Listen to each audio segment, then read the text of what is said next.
1 cup na malagkit ang gamit ko dito. Din nag-add ako ng tubig. Din hinugasan ko muna siya, yung malagkit. Din dito naman nag-add ako ng 1 cup. Ayan, halo-haloin ko lang. Ayan. Then pagkatapos nito ay continuous ko itong hahalo-haluin. Then dito naman sa parte na to is ito ang gagamitin kong para sa pang-steam. Dapat ito ay itong pagluto ko ng puto sulot, dapat ito ay nasa bamboo. Wala akong bamboo na paglulutuan, kaya ito yung way ng gagamitin ko is foil. Yan, ihuhulmahin ko lang siya ng paganyan. Ayan, kasi gusto ko nga talagang matikman itong puto sulot na to na sana botas. Ayan, kasama to ng mga nagtitinda ng kakanin para sa puto bongbong. Ayan. Napagalaman ko ay niluluto pala siya sa puto sa bamboo. Wala ako noon, kaya gagamitan ko na ngayon yung foil. Ibabawan ko ng dahon. Ayan. Syempre, yung dahon na yan ay inano ko muna sa apoy yan para hindi siya malutong. Ayan, ganyan lang gagawin ko. So, iaano ko lang, i-fold ko lang siya sa ng foil para makahulma din ako ng ganyan. Then kukuha na ako dito ng malagkit na bigas na aking binabad.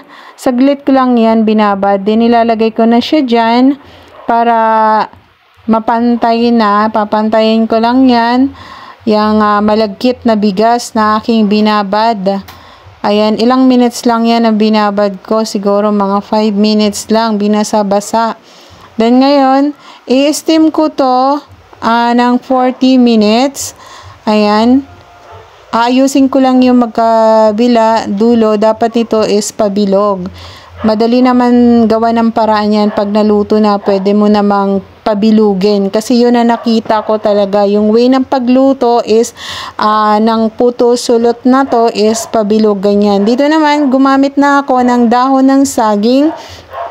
Gagamit ako na dito ng dahon ng saging. Ayan, ginupit ko lang nagbawas lang ako ng dahon ng saging. Then, fold ko lang siya ng ganyan. Pero, i-open ko lang yan. Yung magkabilang dulo, tatalian ko. Then, yung na yan, naka-open yan. Kasi every time, ay lalagyan ko yan ng tubig pag nasa steam na. Pag nag-i-steam na ako. Ganyan. Yung magkabilang dulo, tinalian ko. Then, yung niya, naka-open lang yan. Habang kasi, ayan, nilalagyan ko na siya ng tubig para mabasa-basa. Ngayon, i-steam na natin to ng 40 minutes. Every time titingnan natin, ganyan, mag-a-add na ako dito ng tubig. Naka-continuous na ng steam na yan.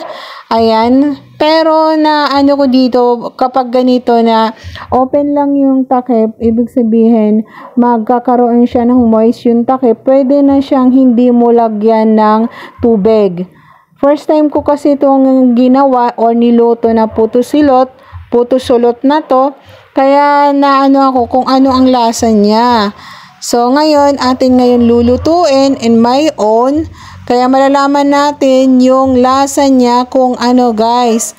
This is my first time at maganda rin tong negosyo. Lalo na ngayong holiday season.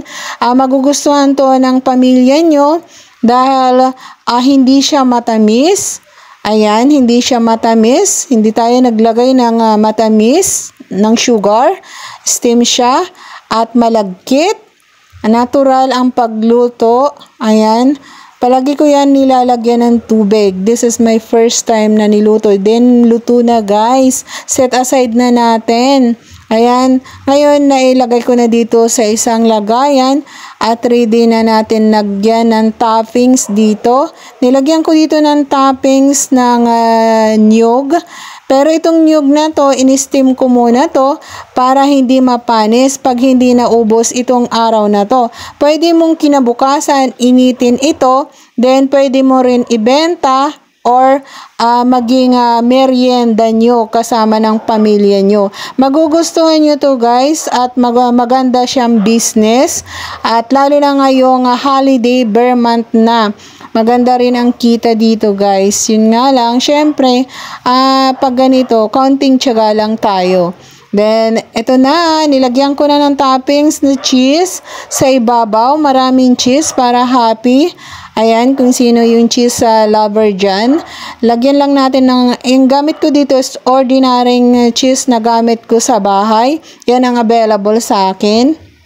Then, ayan, mag-a-add ako ng naka-slice na salted egg sa gilid. Then, sa kabila naman, ayan, gaganyan natin para ready talaga for deliver na ito. Ayan, nakalagay na. Ayan na guys. Sarap nito. At ako yan, napakain. Sobra. Hindi ko, first time ko tong ginawa. At sobrang sarap.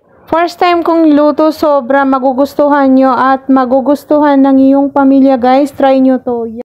Puto sulot. Yummy. Sarap. Natural na natural. Tikman natin naman. Sarap talaga yung puto sulot. Yummy.